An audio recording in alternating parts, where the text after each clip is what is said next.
Now that I've turned the sound on, it'll probably work a lot better. Happy Saturday!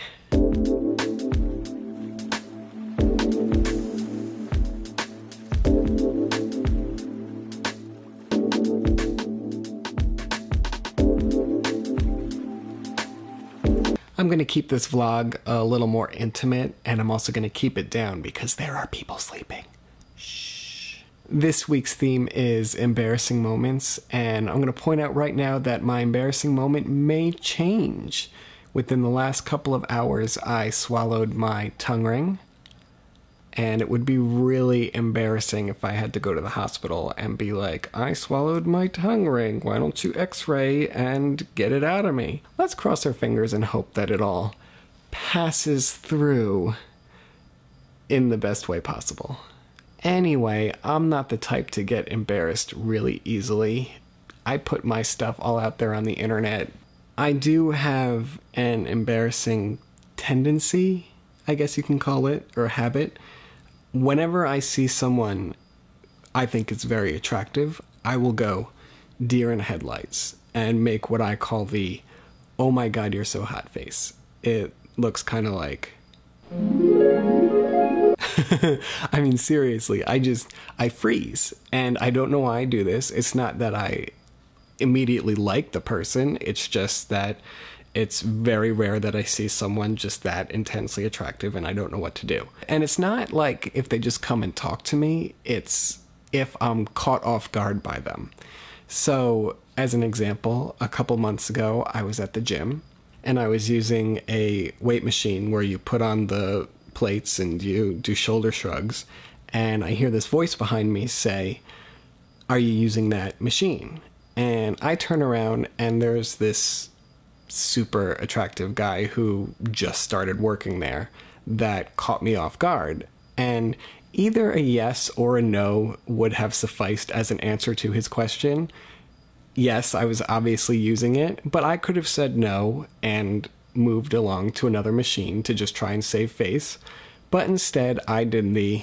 I mean, seriously, how weird am I? That's just creepy.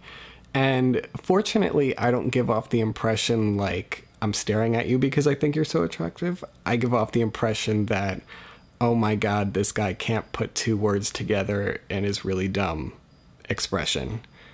And I'm guessing that's what he thought I was doing as I was standing there like... So he's like, yeah, anyway, can you just, re-rack the weights when you're done? Oh... Sure. Okay. And then I was so embarrassed that I had to leave. So I just grabbed my stuff and left. I mean, fortunately, I was close to being done anyway. But it only occurred to me on the way home that I didn't even re-rack the weights that he had asked me to do. He literally asked me to put the weights away, and I just left. I was like, oh my god, I'm so rude. But the next night you can be sure that I not only re-racked my weights, but I re-racked all the weights in the place just to make up for the fact that I didn't even do it the first time. Then, not even a month later, it happens again. Our shower broke, and it only had hot water. So my solution to the problem was take scalding hot showers, and all I could do was go under the water and go back out really quickly, and then scrub, and then go under the water and then come back out. And it was awful. It was terrible. But we hire a plumber, and we set the appointment for 9 o'clock, and we had to schedule a little ways out because they were busy. And then the guy's 3 hours late, and I'm mad, like, I just want my shower fixed. And then the door knocks, and then I storm over to the door, and I open it, and of course I'm expecting, like, 50-year-old plumber's crack plumber, and it's this really attractive guy. And, of course, I'm taken by surprise, deer in headlights. And he's standing at the door, and I'm just holding the door, and we had that moment of, like...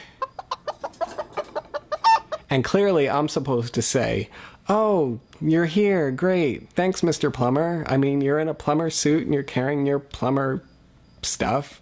Come on in. But I just stand there, and he's like, you called for a plumber.